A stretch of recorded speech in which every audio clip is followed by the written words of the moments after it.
កម្មភាពរៀបចំបុកដូងហើយនឹងក្រុមជាងគាត់វាស់វែងមកព្រឹកហើយដើម្បីរកទីតាំងបុកគ្រឹះ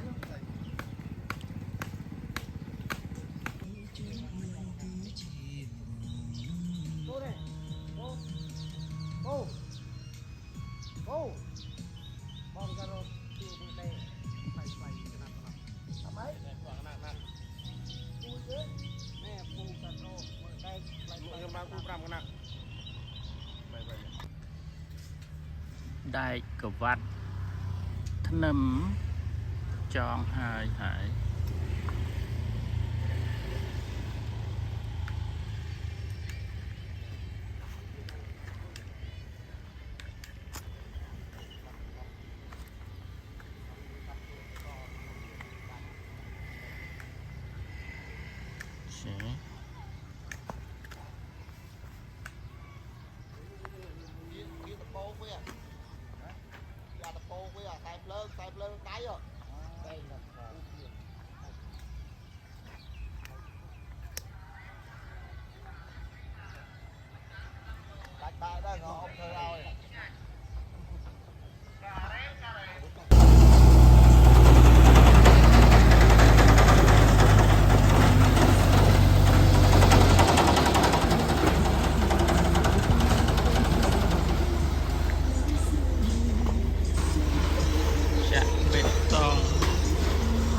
ចាក់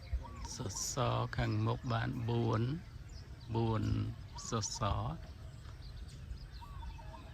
ថ្ងៃហ្នឹង4សសរក្រោយទៀតសសរ2សសរ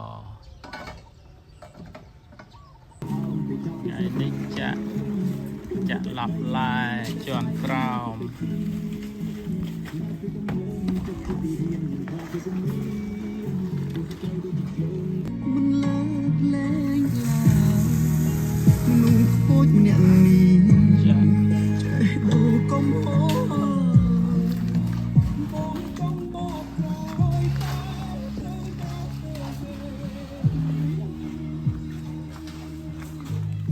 ចាក់ឡាប់ឡា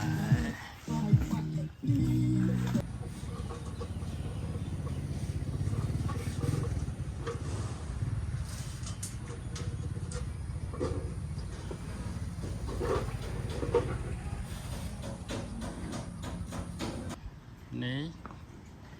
ដំណាក់កាលចងដែកជាន់ទី1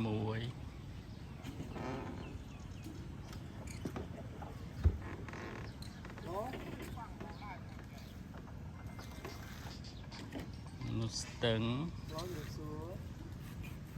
នេះប្រុសណានេះកាញ់ចដា